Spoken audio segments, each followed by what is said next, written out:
किसी आदमी को किसी दूसरे आदमी से लाभ प्राप्त होता है तो वो कहता है कि फलां आदमी मेरे लिए बहुत शुभ है, और जब हमें किसी आदमी से नुकसान हो जाता है तो हम कहते हैं कि वो तो पनौती है, उसके तो दर्शन मात्र करने से ही हानि होती है।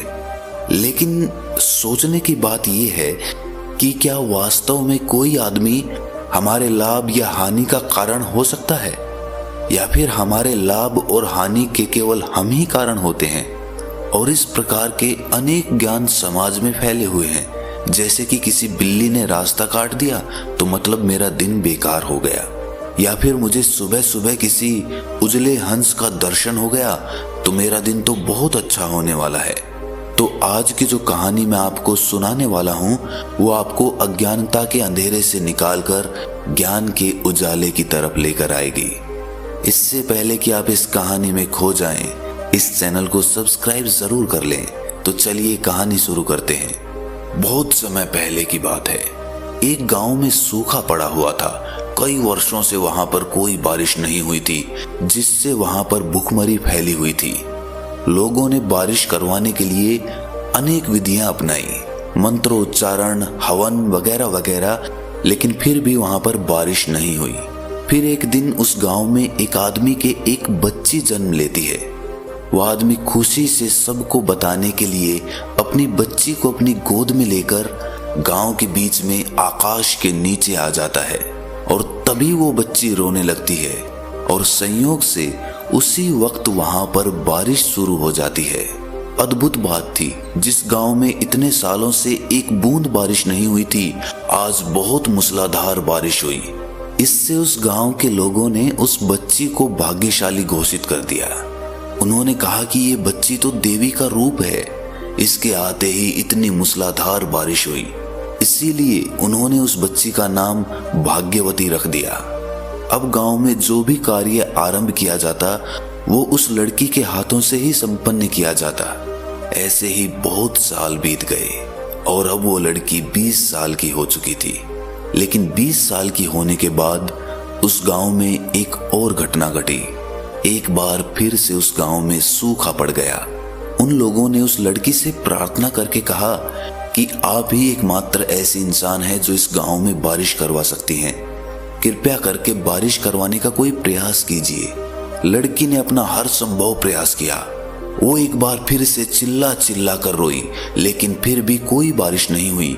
उसके बाद उसने परमात्मा से प्रार्थना की, लेकिन फिर भी बारिश नहीं हुई। इसके बाद गांव वालों ने एक बैठक करके कुछ ज्ञानियों और पंडितों को गांव में बुलाया और उनसे इस सूखे का कारण पूछा। ज्ञानियों ने बताया कि ये लड़की इस गांव के लिए अनहोनी है। ये केवल 20 साल तक ही इस गांव के लिए भाग्यवती थी, लेकिन अब ये लड़की इस गांव के लिए एक अभिशाप हो चुकी है।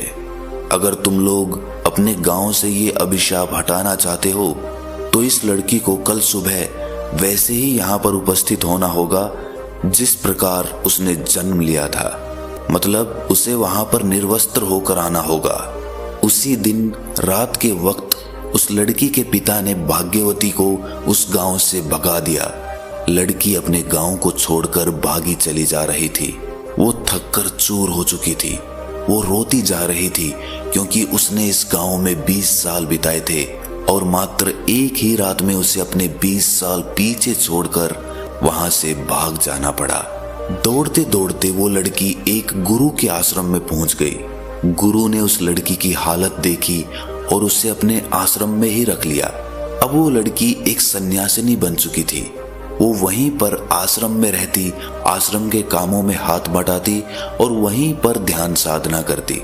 एक दिन उस लड़की ने अपने गुरु से पूछा कि गुरुजी, एक बात बताइए, इस दुनिया में कोई वस्तु या फिर कोई आदमी अनहोनी हो सकता है? और उसी प्रकार क्या कोई वस्तु या कोई आदमी भाग्यशाली हो सकता है? गुरु ने मुस्कुराकर कहा कि इस दुनिया में एक ही अनहोनी होती है और दूसरी कोई अनहोनी नहीं होती। फिर गुरु ने उस लड़की से पूछा कि इससे पहले तुम मुझे ये बताओ कि इस दुनिया में सबसे कीमती क्या है? लड़की ने कहा, हीरे सबसे कीमती होते हैं गुरुजी। गुरुजी ने कहा कि नहीं, हीरे सबसे कीमती नहीं है।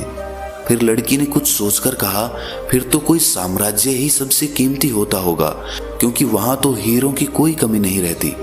इस पर गुरुजी ने कहा कि नहीं, ये भी सबसे कीमती नहीं है। सबसे कीमती इंसानी शरीर होता है, और इंसानी शरीर में सबसे ज्यादा कीमती इंसानी मस्तिष्क होता है, क्योंकि इस शरीर से और इस मस्तिष्क से हम जो चाहें वो पा सकते हैं। इस मस्तिष्क से तुम हीरे भी कमा सकती हो, तुम साम्राज्य भी खड़ा कर सकती हो।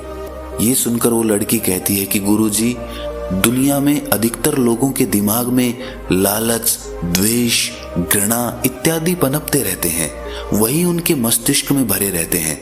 तो ऐसे मस्तिष्क और ऐसे शरीर का क्या लाभ? तब गुरु कहते हैं कि यही तो अनहोनी है, यही तो एकमात्र अनहोनी है कि हम अपने दिमाग और मन से चाहें तो स्वर्ग पा सकते हैं, लेकिन हम जाते नर्क की तरफ हैं। और यही एकमात्र अनहोनी है, इसके अलावा दूसरी कोई अनहोनी नहीं है। कुछ वर्षों तक उस गुरु की शरण में रहने के बाद उस लड़की को आत्मज्ञान प्राप्त हो गया, और उसके बाद वो वापस अपने गांव की तरफ लौट जाती है।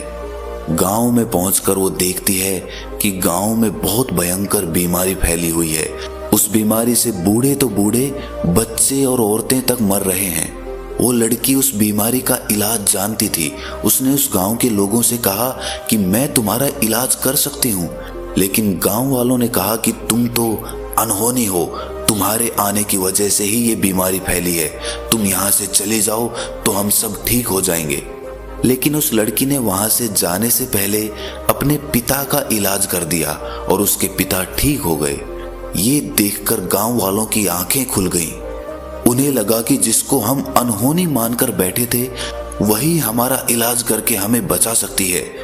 और तब उन्हें एहसास हुआ कि कोई वस्तु या कोई आदमी अनहोनी का कारण नहीं होता है। दोस्तों, उन गांव वालों की तरह हम भी अपने अपने मन में किसी आदमी या किसी वस्तु के प्रति अपनी धारणा बना लेते हैं। वो धारणा समाज में फैले अंधकार और अंधविश्वास की वजह से पनपती हैं।